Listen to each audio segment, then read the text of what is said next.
The customer interviews allow for confirmation of those what are often assumed to be facts, where they're not really facts at all. It's just assumptions that are made.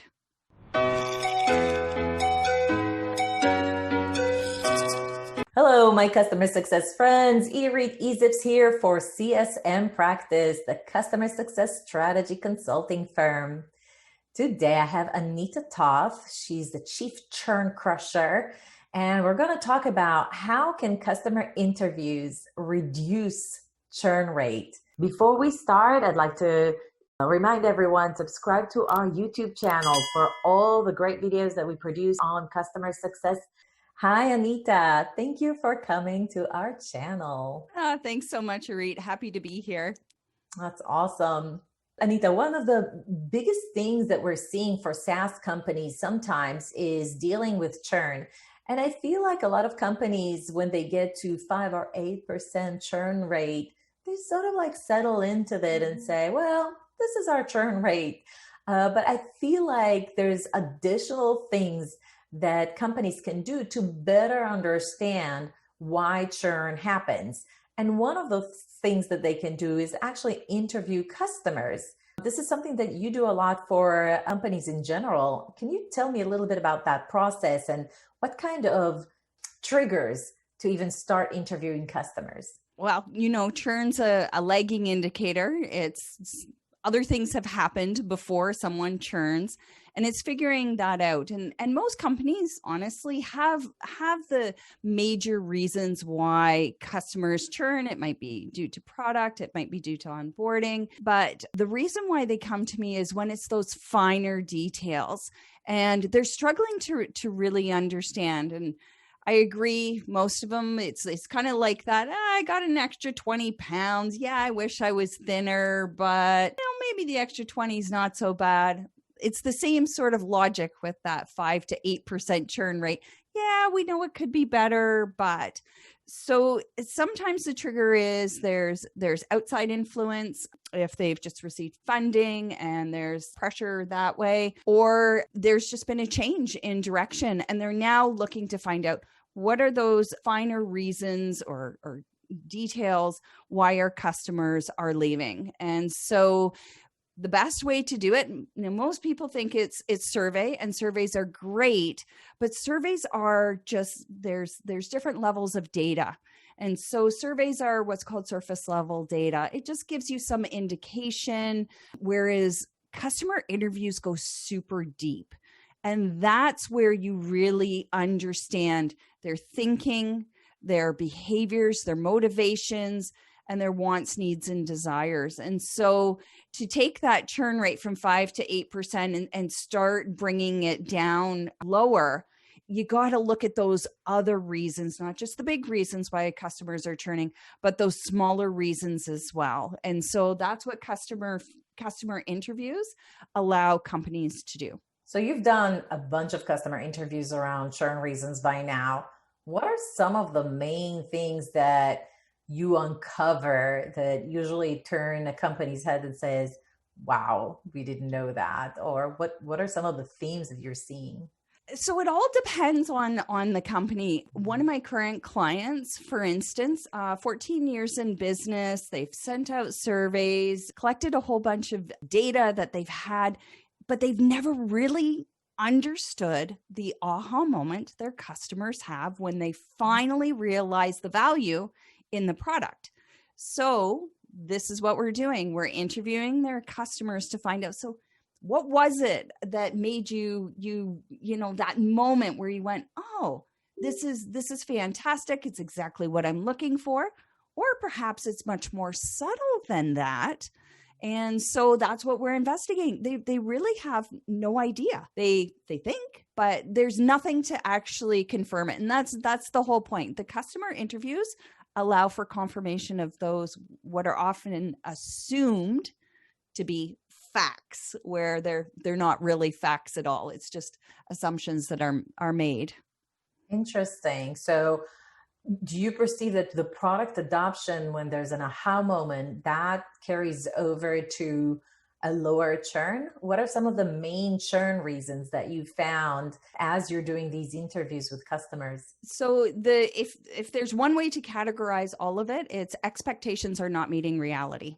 So whether it came from marketing, let's say in a self-serve environment where they thought they were getting a different product, they sign up, they start onboarding and realize, no, this isn't happening.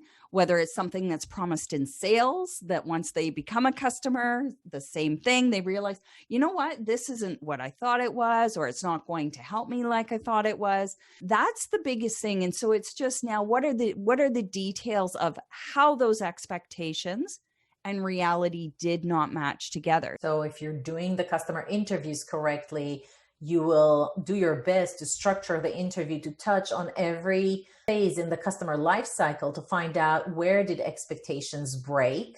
Yes. And then what you need to do in order to fix this process. Yeah. And there's one other piece, Arit. Expectations are a feeling. And so it's often just assumed we're in the process. Well, yes, we go through the customer journey, but we also go through the customer journey with our feelings as well. Companies really have a huge opportunity is to get into those feelings and those beliefs that came with it, because those then can be put into marketing and sales to, again, help better shape the customer expectation before they convert and become customers. Well, let's talk a little bit about the how. How do you set specific objectives for the interview process to achieve the goals that you set out to help the company? How do you pick how many questions you need or how many clients you need to interview? Great questions. And it's exactly that. What is the goal of this particular survey? Generally, like I don't go beyond 30 minutes if I can, unless somebody's really excited and they're talking. But I book 30-minute interviews because, frankly, they take a lot of effort and you got to really be listening to probe those right questions. So typically you want no more than 3 main goals for a survey. When you're doing customer interviews, you want to have those three set goals or 2, depending on how deep you want to get into it. But then you're always going to have a bunch of probing questions which aren't necessarily laid out. So things like, can you tell me more about how you felt when you saw our dashboard for the first time? Different things where you want people to explain. Can you explain to me what do you mean by success? Or because, again, I have my definition, but it might not be the same as the person I'm interviewing. So you have a whole bunch of these probing questions that you will ask that get you from a surface level down to those kind of like an iceberg, the true answers that are below the surface. And that's the data that you want that's really going to be informative.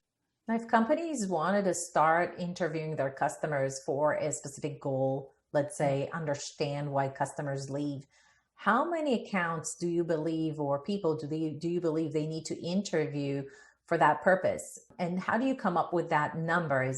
What are the criteria to decide how many you need to interview? Yeah, so it depends on how ambitious the goal is. And, the thing is when you're doing interviews, it's all unstructured data. And you have to then analyze it afterwards. There's data cleaning. There's a process to it.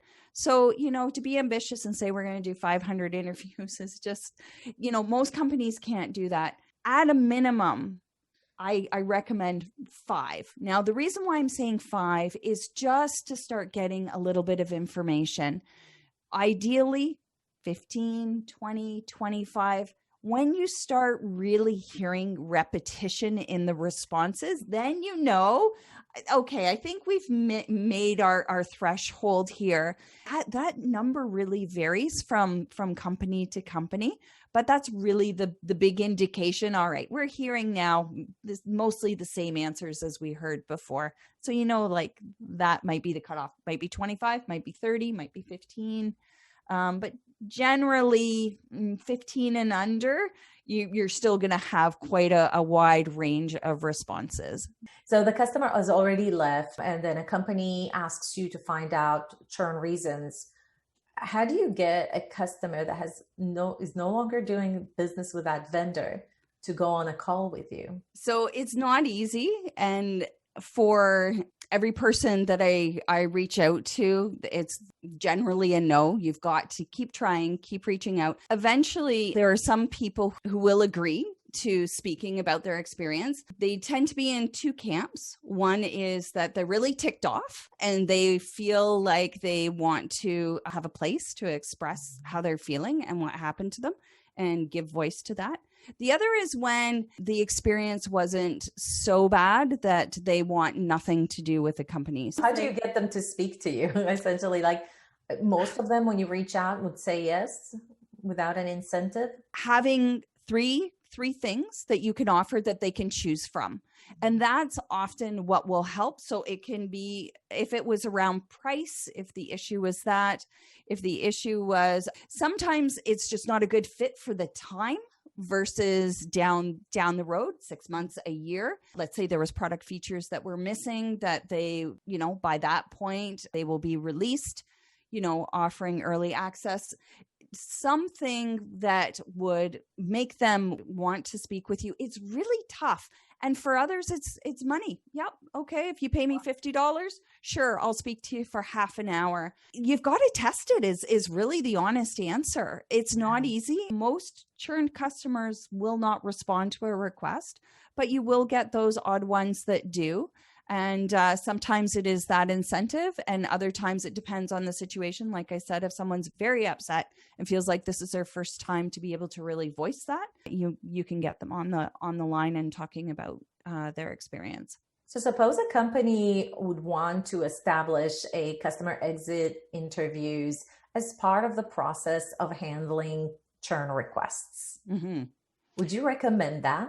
Absolutely. I think the more information you can get before they leave, the better it is. So to be able to speak with them and just ask, 15 minutes, it doesn't have to be a really big thing.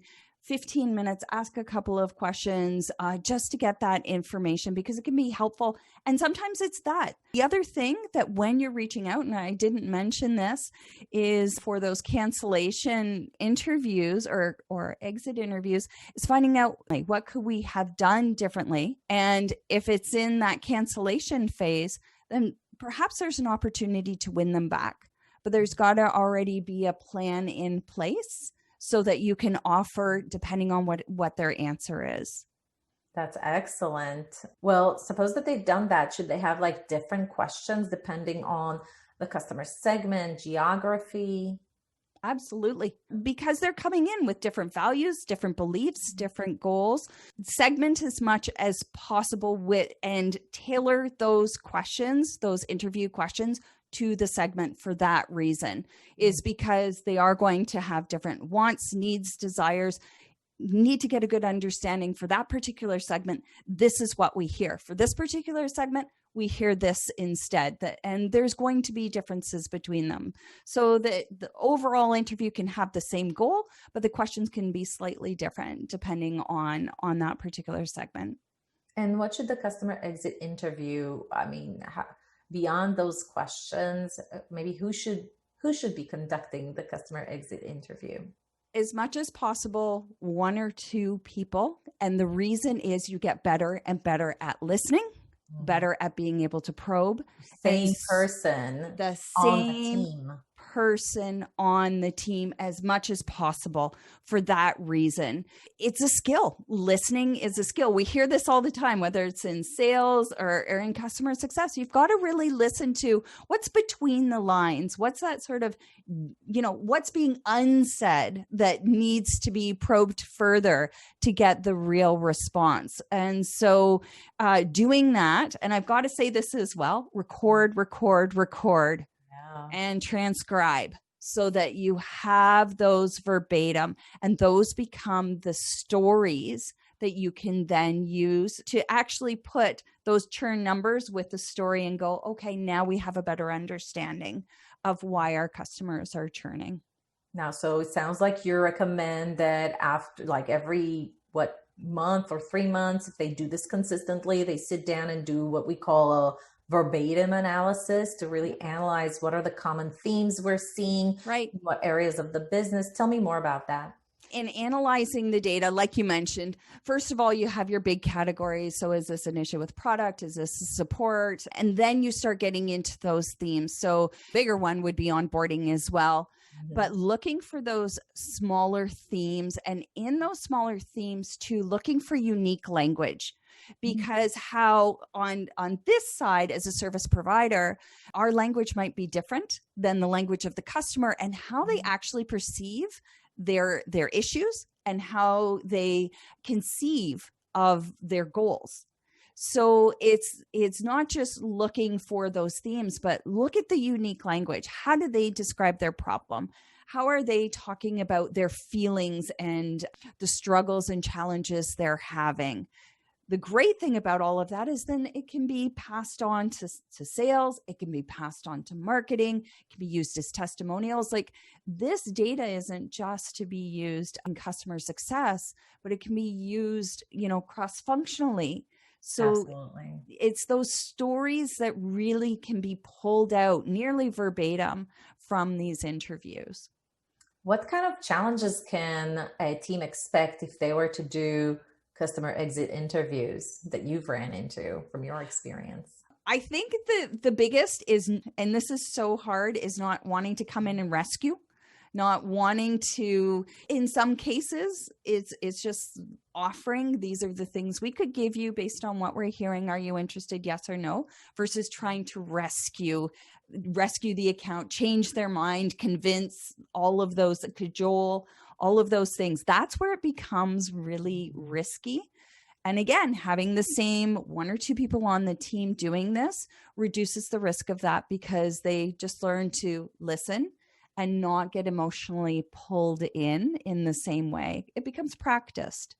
How often would you conduct customer interviews, and what areas would you recommend a CEO to continuously explore every single year?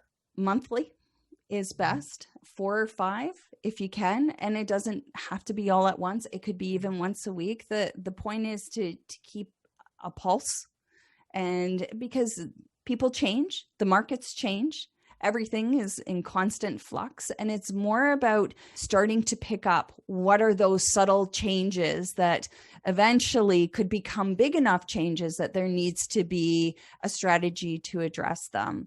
That's my thing. Product tends to be a little better at keeping up with the interviews, particularly if they're using a jobs to be done framework.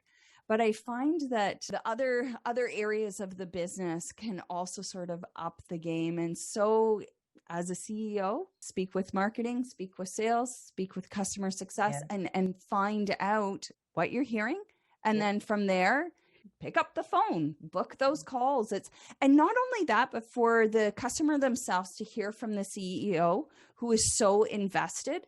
The other benefit of this is loyalty. It increases loyalty. It deepens that relationship and strengthens it. So rather than being a bother, most people would prefer to hear, listen, we want to get your thoughts and feelings. Our CEO would like to talk to you. Like, okay, this is great. It really just levels everything up.